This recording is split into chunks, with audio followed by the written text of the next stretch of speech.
মালিক গোষ্ঠী এইটো চেষ্টা কৰে যে বাগিচাৰ লোকসকল শিক্ষিত নহয়। স্কুলত যদিও মাষ্টৰ ডিচি শিক্ষক আছে, কোনো প্ৰশিক্ষণপ্ৰাপ্ত টিচাৰ তেওঁলোকে দিয়া নাই, তেওঁলোকে গুৰুত্ব দিয়ে বাগিচাত তাৰমানে বিশেষকৈ তাৰমানে কেনেকৈ আমাৰ প্ৰডাকশ্যন বাঢ়ে, কেনেকৈ আমি মুনাফা হেৰি কৰোঁ, সেই বস্তুটো চাই। চাওক, চাহ বাগিচা মানুহখিনিতো এটা শান্ত প্ৰিয়, আৰু যথেষ্ট আমাৰ নিজস্ব কালচাৰ আছে, আৰু সেই কালচাৰবিলাক আৰু আমাৰ যিমান মানুহে মানুহৰ প্ৰতি বিশ্বাস কৰে, তাৰমানে মানুহৰ প্ৰতি এটা বিশ্বাস ৰাখে, কোনো মানে মনত মানে বেয়া ভাৱ নাই, কাৰোৰ প্ৰতি মানে হেৰি নাই।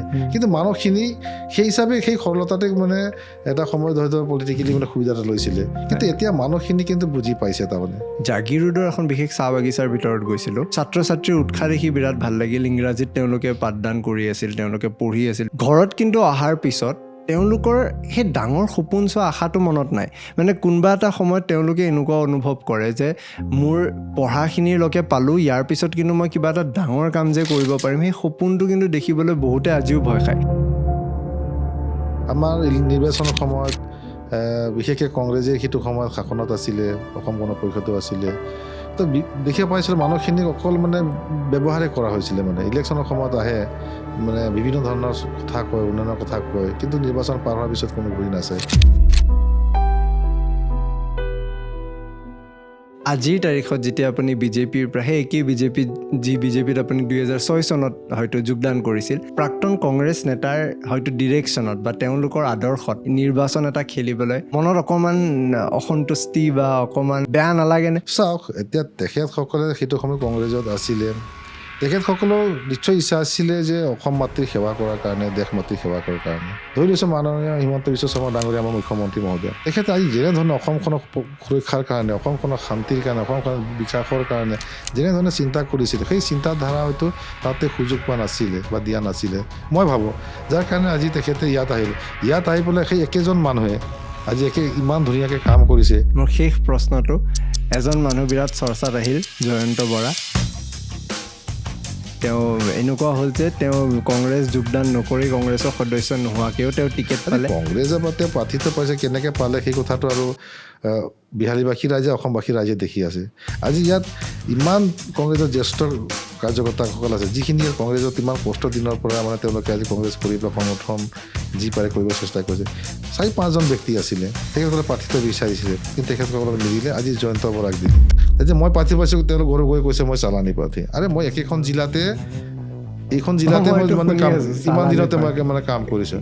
আজি তেওঁ সেইটো কোৱাৰ আগত তেওঁ দেখোন যোৰহাটৰ পৰা গৈ পেলাই কলিয়াবৰত ইলেকশ্যন খেলিছিলে। প্ৰয়াত তৰুণ গগৈ ডাঙৰীয়া তেখেতে 1996 গৈ পেলাই মাৰ্ঘেৰিটাৰ পৰা ইলেকশ্যন খেলিছিলেগৈ। তেওঁলোকে কৰিলে চালানী নহয়, আমাৰ প্ৰাৰ্থী দিলে চালানী।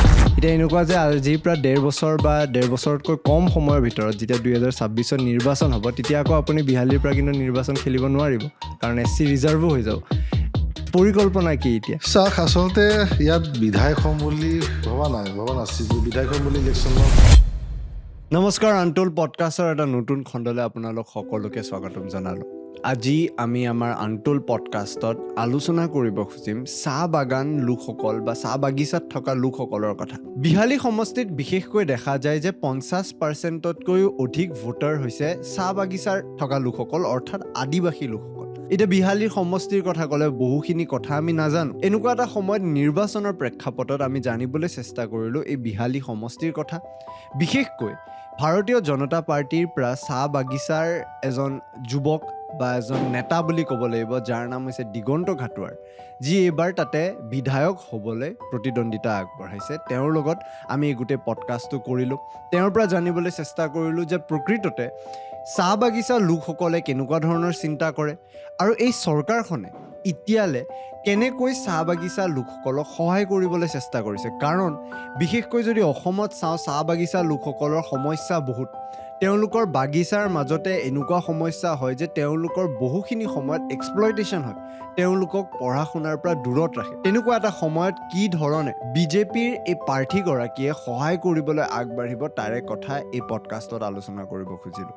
এই কথা কেৱল ৰাজনীতিক নহয়, এই কথা সামাজিকো হয়, কিয়নো অসমৰ বিভিন্ন প্ৰান্তত থাকি পেলাই হয়তো চাহ বাগিচাৰ শ্ৰমিকসকলৰ কথা আমি গম নাপাওঁ। এই খণ্ডত আজি আমি তেওঁলোকৰ কথা আলোচনা কৰিবলৈ চেষ্টা কৰিলোঁ। কমেণ্ট ছেকশ্যনত জনাব আপোনালোকে ক'ৰ পৰা চাই আছে, বিশেষকৈ যদি অসমৰ কোনোবা এখন জিলাৰ পৰা চাই আছে জনাব, জানি ভাল লাগে।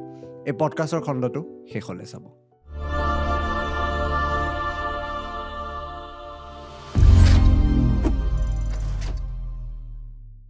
ঘাটৰ ডাঙৰীয়া পডকাষ্টলৈ স্বাগতম জনালোঁ। ধন্যবাদ। কি খবৰ আপোনাৰ? ভাল। মানে মই আজি আপোনাৰ লগত অলপ দেৰি সময় পাওঁতে দেখিলোঁ কেনেকুৱা ব্যস্ততা, মানুহ কেনেকুৱা আগৰি ধৰে। তেনেকুৱা এটা সময়ত প্ৰিপেৰেশ্যন কেনেকুৱা, মানে আপোনাৰ কেনেকুৱা লাগিছে? ৰিজাল্ট কি হ'ব? ইলেকশ্যন বুলি ক'লে ব্যস্ততাপূৰ্ণ হয়েই, আৰু তাতে এইটো বাই ইলেকশ্যন, গতিকে যথেষ্ট ব্যস্ততাপূৰ্ণ। আমি আমাৰ প্ৰায় 2 মাহ ধৰি এই নিৰ্বাচনৰ কাৰণে আমি সংগঠনৰ কাম লগতে নিৰ্বাচনৰ কাৰণে প্ৰস্তুতি চলাই আহিছোঁ।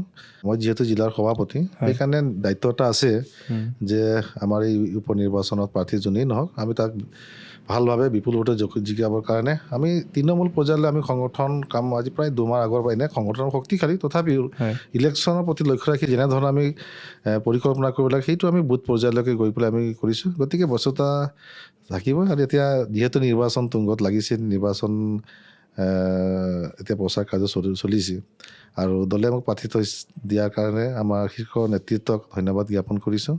আৰু এতিয়া সকলো আমাৰ দলৰ শ্ৰেষ্ঠ ব্যক্তিসকল আমাৰ লগত আহিছে। ইয়াত মাননীয় পীযুষ হাজৰিকা ডাঙৰীয়াক দায়িত্ব প্ৰদান কৰিছে। প্ৰতিটো পঞ্চায়তত আমাৰ একোজনকৈ বিধায়ক দায়িত্ব দিছে, আৰু আমি সেইকাৰণে বুথে বুথে নিৰ্বাচন প্ৰচাৰবিলাক কৰিবলৈ আৰম্ভ কৰিছোঁ, আৰু যথেষ্ট ৰাইজৰ সমাদৰ লাভ কৰিবলৈ সক্ষম হৈছোঁ। সাধাৰণতে দেখা যায় যে কংগ্ৰেছ পাৰ্টিত এজন যেতিয়া নেতা নিৰ্বাচন খেলিবলৈ উঠে আৰু তেওঁ হয়তো মানে গোটেই পলিটিকেল প্ৰচেছটোৰ পাৰ্ট নহ'লেও হঠাৎ তেওঁ এণ্ট্ৰি এটা মাৰি দিয়ে, এণ্ড দেন তেওঁ এজন বিধায়ক হৈ যায় বা এজন সাংসদ হৈ যায়। বহু উদাহৰণ আমি দেখিছোঁ, মানে বিশেষকৈ পৰিয়ালকেন্দ্ৰিক ৰাজনীতিৰ কথা যি আলোচনা কৰে। আপোনাৰ ক্ষেত্ৰত দেখিছিলোঁ আপুনি বিশ্বনাথ জিলাৰ সভাপতিও হৈ আছিল, তাৰপিছত এতিয়া উপ নিৰ্বাচনত আপুনি প্ৰাৰ্থিত্ব পালে। এতিয়া এনেকুৱা যে আজিৰ পৰা 1.5 বছৰ বা 1.5 বছৰতকৈ কম সময়ৰ ভিতৰত যেতিয়া 2026 নিৰ্বাচন হ'ব, তেতিয়া আকৌ আপুনি বিহালীৰ পৰা কিন্তু নিৰ্বাচন খেলিব নোৱাৰিব, কাৰণ SC ৰিজাৰ্ভো হৈ যাব। পৰিকল্পনা কি এতিয়া? চাওক, আচলতে ইয়াত বিধায়ক হ'ম বুলি ভবা নাছিল, বিধায়ক হ'ম বুলি ইলেকশ্যনত যোৱা নাই। কথা হৈছে কি, দলে দায়িত্ব এটা দিছে। জিলা সভাপতি হৈ আছিলোঁ মই, ইয়াত প্ৰাৰ্থীটো যাকেই নিদিয়ক, আমাৰ লক্ষ্য হৈছে যে আমি তেওঁক জিকাব লাগে, আৰু সেই হিচাপে ইয়াত কাম কাজ কৰিছিলোঁ, দলে প্ৰাৰ্থীটো দিলে। এতিয়া লক্ষ্য এইটো নহয় যে 1.5 বছৰৰ কাৰণে, কথা হৈছে যে আমি 1.5 বছৰ হওঁ 5 বছৰ হওঁ, চৰকাৰখনে যেনেধৰণে কাম কৰি আছে, ডেভেলপমেণ্টৰ কাম, মাননীয় মুখ্যমন্ত্ৰী হিমন্ত বিশ্ব শৰ্মা ডাঙৰীয়াৰ নেতৃত্ব চৰকাৰখনে যথেষ্ট জাতি জনগোষ্ঠীৰ সকলো সৰ্বাংগ উন্নয়ন, সুৰক্ষাৰ কাৰণে কাম কৰিছে, অসমক কেনেকৈ শান্তি ঘূৰাই আনিব পৰা যায় তেনেকৈ কাম কৰিছে। গতিকে ইয়াত আমাৰ মাননীয় দত্ত ডাঙৰীয়া সাংসদ হোৱাৰ পিছত 1.5 বছৰ কাল আছে। গতিকে 1.5 বছৰ কাল আমি কৰিব পাৰিম। তাৰপিছত SC ৰিজাৰ্ভেশ্যন আছে, তাত আমাক খুব কৰিবলৈ একো নাই। কোনোবা এজন আমাৰ পাৰ্টীৰ কোনোবা এজন ব্যক্তি আমাক তাত নিৰ্বাচন খেলিব, তেওঁ বিধায়ক হ'ব, তেওঁ কাম কৰিব, চৰকাৰখনে কাম কৰিব। আমাৰ কাম হৈছে ধৰ ইয়াৰ যিখিনি সমস্যা আছে বা ৰাইজৰ লগত আলোচনা কৰি যিখিনি কথা গম পাইছোঁ, সেইখিনি কথা আমি বিধানসভাৰ মাজত দাঙি ধৰা। আমাৰ বিভাগবিলাক আছে, বিভাগত আমি কেনেধৰণে কোনটো সমস্যা কেনেকৈ সমাধান কৰিব পৰা যায় সেইটোৱে আমি চিন্তা আছে। গতিকে এতিয়া মই 1.5 বছৰ বুলি কথা নাই, পিছলৈ যোনে বিধায়ক হ'ব, দলৰে এজন বিধায়ক হ'ব, তেতিয়া বাকী তেখেতে কৰিব। আৰু 1.5 বছৰ পিছত চাগে বিশ্বনাথ তেনেকৈ লক্ষ্য নাই। চাওক, বিশ্বনাথৰ পৰা মোক 2006 চনতে দলে প্ৰাৰ্থিত্ব দিছিলে, 11 চনতে প্ৰাৰ্থিত্ব দিছিলে। মই প্ৰাৰ্থিত্ব বিচৰাও নাছিলোঁ, সেইটো দলে নিজে দিছে। ভাৰতীয় জনতা পাৰ্টি নিষ্ঠা সততাৰে কাম কৰিলে তাৰ স্বীকৃতি পোৱা যায়। বিধায়ক হোৱাটো স্বীকৃতি নহয়, সাংসদ হোৱাটো স্বীকৃতি নহয়, দলে কাম কৰাটো স্বীকৃতি, এটা সন্মান। এইটো 5 বছৰৰ কাৰণে বিধায়ক, কিন্তু আমি কাৰ্যকৰ্তা, আমি কওঁ সদায় আমি কাৰ্যকৰ্তাটো স্থায়ী, বিধায়ক পোষ্টটো স্থায়ী নহয়। গতিকে মই ভাৰতীয় জনতা পাৰ্টীত যোগদান কৰাৰ পিছত দলে যথেষ্টখিনি মোক মানে মৰম কৰিছে, গুৰুত্ব দিছে, স্থান দিছে। একদম মানে জিলাৰ পৰা দায়িত্ব লৈ পৰা ৰাজ্যিক পৰ্যায়লৈকে দায়িত্ব মই পাইছোঁ। জিলাৰ মই তেতিয়া চাহ কোষ আছিলে। আৰম্ভ কেনেকৈ হৈছিল আপোনাৰ? একচুৱেলি মই পলিটিক্সত মানে এনেকৈ আহিলোঁ যেতিয়া মই চাহজনী ছাত্ৰ সন্থা কৰিছিলোঁ, অসম চাহজনী ছাত্ৰ সন্থা কৰিছিলোঁ। মই ব্ৰাঞ্চৰ পৰা জিলাৰ পৰা লৈ পেলাই আমাৰ ৰাজ্যিক সমিতিৰ সহকাৰী সাধাৰণ সম্পাদক হিচাপে দায়িত্ব কৰিছিলোঁ। প্ৰায় 15 বছৰ চাহজনী ছাত্ৰ সন্থা কৰাৰ পিছত সেই সময় ছাত্ৰ সন্থা কৰি থকা সময়ত দেখিছিলোঁ যে বিশেষকৈ বাগিচা অঞ্চলত যিহেতু চাহজনী ছাত্ৰ কৰিছিলোঁ, বাগিচা অঞ্চলৰ মানুহখিনি শোষিত হৈছিলে, বঞ্চিত হৈছিলে, বিভিন্ন সমস্যাৰে জৰ্জৰিত হৈছিলে। আমাৰ নিৰ্বাচনৰ সময়ত বিশেষকৈ কংগ্ৰেছে সেইটো সময়ত শাসনত আছিলে, অসম গণ পৰিষদো আছিলে। তো দেখিব পাইছিলোঁ মানুহখিনিক অকল মানে ব্যৱহাৰেই কৰা হৈছিলে। মানে ইলেকশ্যনৰ সময়ত আহে, মানে বিভিন্ন ধৰণৰ কথা কয়, উন্নয়নৰ কথা কয়, কিন্তু নিৰ্বাচন পাৰ হোৱাৰ পিছত কোনো ঘূৰি নাচায়। বিভিন্ন সমস্যাৰে জড়িত হৈ আছিলে। আমি স্বাধীন ছাত্ৰ সন্থা কৰি থাকোঁ, আমাৰ কিছুমান সৰু সৰু কথা, ছাপ'জ আমাৰ খোৱা পানীৰ অভাৱ আছিলে, আমাৰ ৰাস্তা পদূলি খুব বেয়া আছিলে, ৰাস্তা পদূলিৰ অভাৱ আছিলে। বিশেষকৈ আমি ছাত্ৰ সন্থা কৰিছিলোঁ, তেতিয়া আমাৰ মূল লক্ষ্য আছিলে যাতে বাগিচা ল'ৰা ছোৱালীৰ শিক্ষাৰ পোহৰটো ভালকৈ পাওঁ। গতিকে শিক্ষাৰ দিশত যাতে স্কুল পৰ্যাপ্ত পৰিমাণে ল'ৰা ছোৱালী শিক্ষক হ'ব লাগে। হাইস্কুল এটাৰ কথা বিশেষকৈ অনুভৱ কৰিছিলোঁ বাগিচাবিলাকত, কাৰণ বাগিচাৰ পৰা আমাৰ টাউন চহৰ যিবিলাক হাইস্কুল আছে তাতে বহুত দূৰ হৈ যায়। আমাৰ ল'ৰা ছোৱালী তালৈ যাব মানে বৰ অসুবিধা হয়। বাগিচাবিলাকত আমি কৈছিলোঁ যে মানে স্কুল বাছৰ কথা, স্কুল বাছ তেনেকৈ কোনোবা বাগিচাই পাৰিছিলে, দিছিলে, কোনোবা নাই পৰা, দিয়া নাই। কিন্তু সেই কথাটো অনুভৱ কৰিছিলোঁ যাওঁ। আৰু সেইবিলাক কথা যেতিয়া অনুভৱ কৰিছিলোঁ, তেতিয়া আমি দেখা পাইছিলোঁ যে আমি ছাত্ৰ সন্থা থাকোঁতে এটা প্ৰেছাৰ গ্ৰুপ হিচাপে কাম কৰিছিলোঁ। সমাধান ৰাস্তাটো আমি উলিয়াব পৰা নাছিলোঁ। জোৰটো দিব চেষ্টা আমি মানে এটা গভৰ্ণমেণ্টকে হওক বা বাগিচা কৰ্তৃপক্ষকে আমি প্ৰেছাৰ দিছিলোঁ, এইখিনি সমস্যা সমাধান হ'ব লাগে। প্লান্টেশ্যন লেবাৰ এক্ট মতে যিবিলাক আমাৰ শ্ৰমিকেই হওক বা আমাৰ বাগিচাৰ মানুহখিনি পাব লাগে, সেইখিনি কথা আমি দাবী তুলিছিলোঁ। কিন্তু সমাধান ৰাস্তাটো মানে ৰাজনীতিতে আছে। যেতিয়া দেখা পাইছিলোঁ যে ৰাজনীতিভাৱে সমাধানটো হ'ব, আৰু সেইকাৰণে মই ৰাজনীতিত এণ্ট্ৰি কৰিলোঁ। এতিয়া ভাৰতীয় জনতা পাৰ্টীৰ এইকাৰণেই আহিলোঁ, সেইটো সময়ত কংগ্ৰেছ হওক বা অসম গণ পৰিষদৰ যথেষ্ট সংগঠন শক্তিশালী আছিল তেওঁলোকে অসমতে। ভাৰতীয় জনতা পাৰ্টীত এতিয়া সকলো স্থানত তেনেধৰণৰ সংগঠন বিশেষ মানে সাৱলীল নাছিলে। তথাপি ভাৰতীয় জনতা পাৰ্টীত এইকাৰণে যোগদান কৰিলোঁ যে ভাৰতীয় জনতা পাৰ্টীৰ যিটো নীতি আদৰ্শ, এই দলটোৱে অকল ৰাজনীতি মানে গাদী পাবৰ কাৰণে ৰাজনীতি কৰা নাই। তেওঁলোকৰ লক্ষ্য আছিল যে ভাৰত মাতৃক সেৱা কৰা, দেশক কেনেকৈ উন্নয়ন কৰিব পৰা যায়, দেশক কেনেকৈ সুৰক্ষা কৰিব পৰা যায়। বাজপেয়ীৰ যি কথাবিলাক আমি চাইছিলোঁ, তেওঁৰ ভাষণবিলাক শুনিছিলোঁ, দেখিছিলোঁ যে তেখেতে দেশৰ কাৰণে চিন্তা কৰিছিল, ব্যক্তিৰ কাৰণে চিন্তা কৰা নাছিলে। গতিকে সেইকাৰণে ভাৰতীয় জনতা পাৰ্টীত যোগদান কৰিলোঁ। এটা কাৰণে যে সমস্যাৰ সমাধান তাত আছিলে, কাৰণ মই নিজকে চাকৰি হওক বা কিবা ব্যৱসায় কৰি নিজৰ পৰিয়ালটো পোহপালন কৰিব পাৰিলোঁ হয় আৰামত, কিন্তু নিজে আগবাঢ়ি গ'লে জাতিটো, সমাজটো বা সেই অঞ্চলটো আগবাঢ়ি নাযায়। গতিকে সেই চিন্তাৰে যদি মই সেই স্থানত কেতিয়াবা যাব পাৰোঁ, তেতিয়া এই যে মনত ভাবি ৰখা দাবী কৰিছিলোঁ বা মনত ভাবি ৰখা কথাবিলাক যথাস্থানত উপস্থাপন কৰিব পাৰিম নেকি, সমাধান কৰিব পাৰিম নেকি, সেই চিন্তাধাৰা ৰাজনীতিত আহিলোঁ। আৰু দলেও বহুত মানে আহি পেলাই ক'লে বিভিন্ন, সেই সময়ত আমাৰ প্ৰয়াত ইন্দ্ৰমণি বৰা ডাঙৰীয়া ৰাজ্যিক সভাপতি আছিল, তেখেত মোৰ ঘৰলৈ আহিছিলে। বিজয়া বাইদেউ আহিছিলে, বিজয় চক্ৰৱৰ্তী বাইদেউ। তাৰপিছত আমাৰ নৰ্থ ইষ্টৰ organise general secretary V Satishji আছিল তেতিয়া আমাৰ, তেখেতক আহিছিলে, কৈছিলে যে আমাৰ ভাৰতীয় জনতা পাৰ্টীত তুমি যোগদান কৰিব লাগে। আৰু বিশেষকৈ চাহ জনগোষ্ঠীৰ পৰা যিসকল লোক বিভিন্ন দল সংগঠনৰ পৰা হওক বা ছাত্ৰ সন্থাৰ পৰা যোৱাই হওক, আৰ্টছৰ পৰা যোৱা হওক, চব কংগ্ৰেছলৈ গৈছিলে তাৰমানে, তেনেকৈ এটা ট্ৰেইন আছিলে। তাৰপিছতে ক'লে যে নাই, আপুনি আহিব লাগে, আপোনাক আমি বিচাৰিছোঁ, আমাৰ কাৰণে আছিলে, ইচ্ছা আছিলে। গতিকে দলত যোগদান কৰিলোঁ। যোগদান কৰাৰ লগে লগে প্ৰাৰ্থিত্ব দিলে 2006 চনত। 2006 চনত 29 জানুৱাৰী তাৰিখে যোগদান কৰিছিলোঁ। তাৰপিছত আৰু দলে নিৰ্বাচন খেলিলে, 2 মাহৰ ভিতৰতে নিৰ্বাচন খেলিবলগীয়া হ'ল। দলৰ সংগঠন বিশেষ তেনেকৈ নাছিলে, মানুহ তেতিয়া বিজেপি মেম্বাৰশ্বিপেই নলয়, সদস্যতাই নলয়, বুথ কমিটি আমি তেনেকৈ নায়েই। গতিকে সেই তেনেকৈ আমাৰ যিসকল ব্যক্তি আছিলে, কিন্তু নিষ্ঠা সততাৰে তেওঁলোকে দলটোক ধৰি ৰাখিছিলে। মানে মানুহ কম আছিলে, কিন্তু আদৰ্শত আছিলে তাৰমানে। গতিকে সেইসকল ব্যক্তি লগত আমাৰ যিমান বন্ধু বান্ধৱ, পৰিয়ালৰ লোক আছে, সকলোৰে পৰামৰ্শ আশীৰ্বাদ লৈ পেলাই নিৰ্বাচন খেলিলোঁ। গতিকে 14,000 ভোট পাবলৈ সক্ষম হৈছিলোঁ। তাৰপিছত তেনেকৈ আৰু তাৰপিছত এণ্ট্ৰি তেনেকৈ হ'ল। তাৰপিছত দলে বিভিন্ন সময়ত যি দায়িত্ব দিছে পালন কৰিছে নিষ্ঠা সততাৰে। ৰাজ্যিকৰ উপসভাপতি হ'লোঁ, ৰাজ্যিকৰ সম্পাদকৰ দায়িত্ব দিছিলে, আমাৰ জিলাৰ সাধাৰণ সম্পাদকৰ দায়িত্ব লৈ কাম কৰিছোঁ। তাৰপিছত আমাৰ জিলাৰ সভাপতি হৈছোঁ, বৰ্তমান সভাপতি, ছেকেণ্ড টাইম এইটো জিলা সভাপতি। ৰাজ্যিকৰ চাহ জনগোষ্ঠী মৰ্চাৰ সভাপতিও পাইছোঁ। মাজতে আসাম ষ্টেট ওৱেৰহাউচ কৰ্পৰেশ্যনৰ চেয়াৰমেনৰ দায়িত্ব দিছিলে। গতিকে দলে যথেষ্ট মোক মানে সন্মান দিছে, পদবী দিছে বা হেৰি কৰিছে। গতিকে MLA হ'ব লাগে বুলি তেনেকৈ মানে কথা নাই তাৰমানে, কিন্তু সেই হিচাপে কাম কৰি গৈছোঁ। আৰু আজি এই উপ নিৰ্বাচনক মই প্ৰাৰ্থিত্ব প্ৰদানৰ কাৰণে মই সকলোকে ধন্যবাদ, কৃতজ্ঞতা জনাইছোঁ। বাকী আৰু এতিয়া ৰাইজৰ যথেষ্ট সমাদৰ পাইছোঁ যে কি ক'লে মনৰ যিখিনি কথা ভাবি ৰখা কথাখিনি এইখিনি কৰিবলৈ চেষ্টা কৰিম আৰু মোৰ এতিয়া দুটা প্ৰশ্ন একদম আপোনাৰ কথাখিনি শুনি থাকোঁতে মনত আহিল যে 2006ত আপুনি বিজেপি যোগদান কৰা বুলি ক'লে, যেতিয়া বিজেপিৰ হয়তো ভেটি ইমান মজবুত নাছিল, সেই সময়ত কংগ্ৰেছৰ ট্ৰেণ্ড আছিল। আজিৰ তাৰিখত যেতিয়া আপুনি বিজেপিৰ পৰা সেই একেই বিজেপিত আপুনি 2006 চনত হয়তো যোগদান কৰিছিল, সেই বিজেপিতে প্ৰাক্তন কংগ্ৰেছ নেতাৰ হয়তো ডিৰেকশ্যনত বা তেওঁলোকৰ আদৰ্শত নিৰ্বাচন এটা খেলিবলৈ মনত অকণমান অসন্তুষ্টি বা অকণমান বেয়া নালাগেনে? কাৰণ সেই 2006 চনত কিন্তু তেওঁলোক কংগ্ৰেছতে আছিল, কংগ্ৰেছৰ আদৰ্শ পালন কৰিছিল, কিন্তু তেতিয়াও আপুনি ভাৰতীয় জনতা পাৰ্টীৰে এজন কাৰ্যকৰ্তা আছিল। আজি হয়তো তেওঁ আদৰ্শ তেওঁলোকৰ সলনি হ'ব পাৰে, কিন্তু আজি তেওঁলোকৰ হয়তো আদৰ্শত আপোনালোকেও তেওঁলোকৰ হয়তো উৎসাহ লৈ পেলাই নিৰ্বাচনত খেলিবলৈ আগবাঢ়িছে।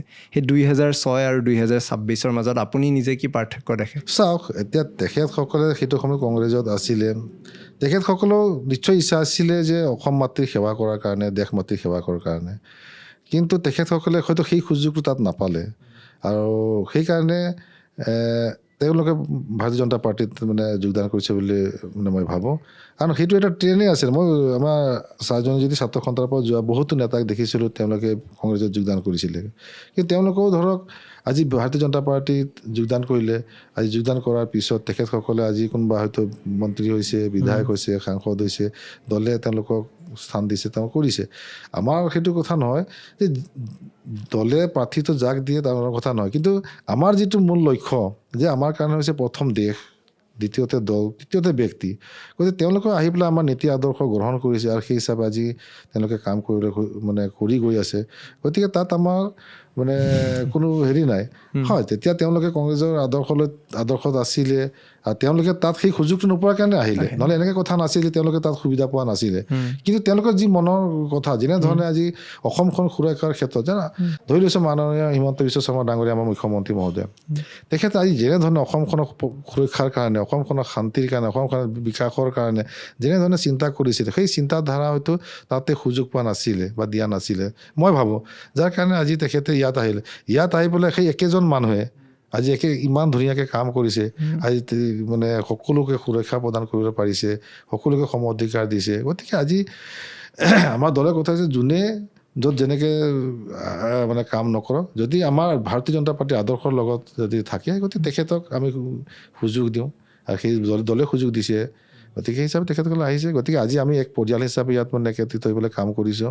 তেওঁলোকে ইয়াত মোৰ নিৰ্বাচনত আজি সহযোগিতা কৰিছে, পৰামৰ্শ দিছে। মই বিহালীৰ কথা বিশেষকৈ জানিব খুজিম। মই আপোনাৰ আজি মিটিংখন চলি থাকোঁতে কেইগৰাকীমান মহিলাৰ লগত কথা পাতোঁতে মই সুধিলোঁ আৰু যে আপোনালোকৰ মূল সমস্যা কি? কৈছে হাইৱেটো বনি গ'ল, গাঁৱৰ আৰম্ভণিখিনি অলপমান বনিলে, কিন্তু ভিতৰৰ গাঁৱৰ ৰাস্তাটো বনা নাই।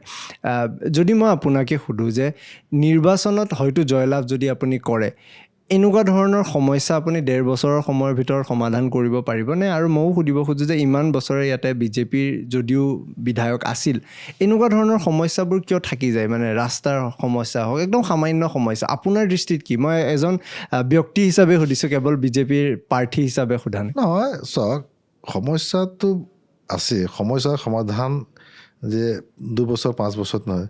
যি কংগ্ৰেছে স্বাধীনতাৰ পিছৰ পৰা ইমান দিনে 60-70 বছৰ তেওঁলোকে কৰিব নোৱাৰিলে, সম্পূৰ্ণ জৰাজীৰ্ণ অৱস্থাতে কৰি থৈ গ'ল।